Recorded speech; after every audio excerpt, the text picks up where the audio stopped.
Assalamualaikum warahmatullahi wabarakatuh. Salam sejahtera bagi kita semua. Perkenalkan, nama saya Muhammad Arif. Saya dari kelas reguler 1A. NPM saya 21130100029. Pada kesempatan kali ini saya akan membahas materi tentang Angiospermae dan Gymnospermae. Angiospermae. Jadi Angiospermae ini kelompok yang juga dikenal dengan nama Magnolepita. Persebaran tumbuhan Angiospermae ini lebih besar dibandingkan dengan Gymnospermae. Kita bisa lihat mengenali suatu tumbuhan yang tergolong Angiospermae melalui beberapa macam karakteristik pembeda. Sistem percabangan pada Angiospermae bisa berupa dikotom atau aksila. Pada sistem percabangan dikotom, bentuk cabang merupakan hasil pembagian dari tunas terminal. Dua tipe percabangan aksilar pada Angiospermae adalah monopodial dan simpodial. Percabangan monopodial terjadi ketika tunas terminal terus tumbuh sebagai cabang utama dan cabang lateralnya menjadi tambahan. Tumbuhan dengan tipe cabang monopodial umumnya tumbuh berbentuk piramida, sedangkan tumbuhan simpodial seperti kendi. Lanjut ke Gymnospermae. Gymnospermae ini memiliki sebutan tumbuhan dengan biji terbuka yang ditunjukkan dengan tanaman-tanaman pada divisi. Ini memiliki biji-biji terpapar pada permukaan sisi kerucut. Divisi ini memiliki karakteristik umum yang dapat dibedakan dari Angiospermae, seperti bentuknya yang berupa semak kayu, pohon, serta liana. Spesies-spesies yang termasuk dalam divisi Gymnospermae ini umumnya memiliki ukuran yang sangat tinggi, tersebar di banyak tempat, dan hidupnya sangat lama. Meskipun tersebar di seluruh dunia, namun kelompok ini umumnya ditemukan di daerah yang lebih dingin. Baiklah, di sini saya akan menunjukkan alat-alat saya terlebih dahulu. Yang pertama, di sini saya ada objek les. Yang kedua, di sini saya ada kaca pembesar. Yang ketiga, di sini saya ada buku gambar. Yang keempat, di sini saya ada buku morfologi. Yang kelima, di sini saya ada buku tulis dan bahan-bahan yang lainnya seperti pisau dan dapat dilihat pada bagian bunga jambu biji ini. Di dalamnya terdapat varium, stigma, filamen, anter, dan sepal di bagian-bagian bunganya ini ya, pada bunga jambu biji. Dan untuk bagian buahnya, kalau kita bedah, terdapat dengan exocarpium dan mesocarpium dan endocarpium di bagian dalam pada buah jambu biji ini. Selanjutnya pada bagian daunnya, sini terdapat dia namanya ada vena, dia cabang-cabang sini vena, ada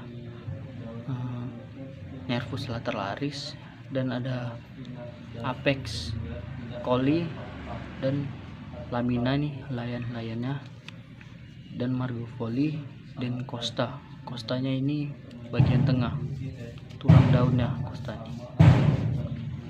Lanjut pada bahan praktikum saya yang kedua. Di sini saya ada Cnetum cnemon,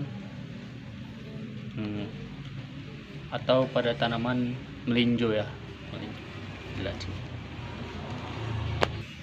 Untuk bagian batang pada tanaman melinjo ini terdapat bilik-bilik putih atau yang biasa disebut dengan lateral. Bilik-bilik putih ini ya. Untuk bagian buah melinjo termasuk tanaman biji terbuka atau termasuk Gymnospermae. Selanjutnya praktikum yang ketiga, saya ada Pinus mercusi.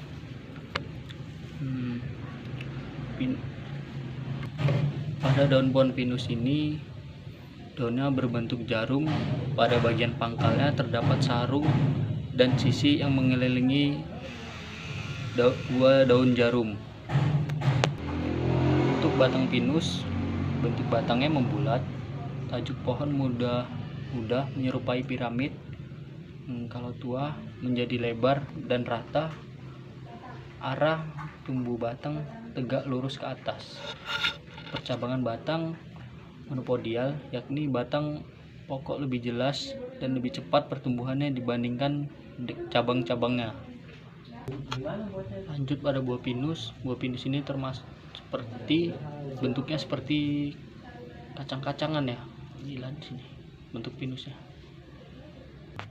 Di sini saya akan menunjukkan buah jantan dan buah betina pada tanaman pinus.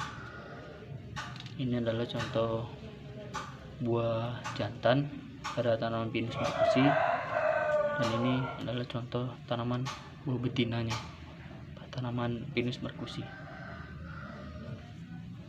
Sampel selanjutnya, di sini saya akan menunjukkan Caulis, Fructus, Folium, Mangifera indica ya, atau batang, daun, dan buah pada tanaman mangga.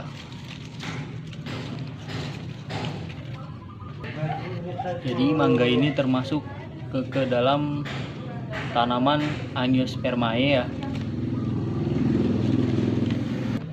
Untuk bagian-bagian bunga mangga, sini terdapat kelopak, mahkota, benang sari, dan kepala putih. Tanaman mangga ini melakukan penyerbukan dengan dibantu oleh serangga seperti tawon, lebah, dan semut. Penyerbukan yang dibantu dengan hewan disebut dengan penyerbukan zoidogami. Pada bagian daun mangga ini, daun mangga berbentuk dengan lancet. Daging buahnya berbentuk seperti kertas. Tepi daunnya berbentuk rata dan ujung daunnya meruncing ya. Daun meruncing. Pada pertulangan daunnya berbentuk menyirip dan permukaan daunnya berbentuk asap, dan tempat duduk daunnya dia tersebar ya pada daun mangga ini. Oke. Pada bagian buah mangganya, kalau kita bedah ini, di dalamnya terdapat dengan exocarp, mesocarp, dan endocarp. Untuk exocarp itu tadi, exocarp adalah kulit halus, tipis, dan mengkilap dan berwarna hitam. Untuk bahan praktikum saya selanjutnya, di sini saya akan menunjukkan folius, caulis pada tanaman Cisas rumpi atau tanaman pakis saji ya. Di sini terdapat dua macam, yaitu yang pertama ada mikroskopil atau jantan, yang kedua ada makroskopil atau betina. Strobilus pada pakis saji terdapat 3 lapisan, yaitu lapisan pertama itu ada namanya intergumentum atau lapisan luar, tengah, dalam. Fungsinya sebagai pelindung integumentum dalam. Untuk lapisan atas mikrofil, fungsinya sebagai tempat masuknya gamet jantan ke dalam gamet betina. Untuk struktur daunnya lebih kurang sama dia dengan tanaman Elaeis guinensis atau tanaman kelapa sawit ya. Daun ini pakis saji juga memiliki vagina atau pelepah. Pakis saji ini juga memiliki trikoma dan spina. Pakis saji ini juga memiliki daun utama. Daun Cisas rumpi ini termasuk daun Mungkin itu saja penjelasan tentang Angiospermae dan Gymnospermae saya kali ini. Lebih dan kurang saya meminta maaf. Sekian dari saya. Assalamualaikum warahmatullahi wabarakatuh.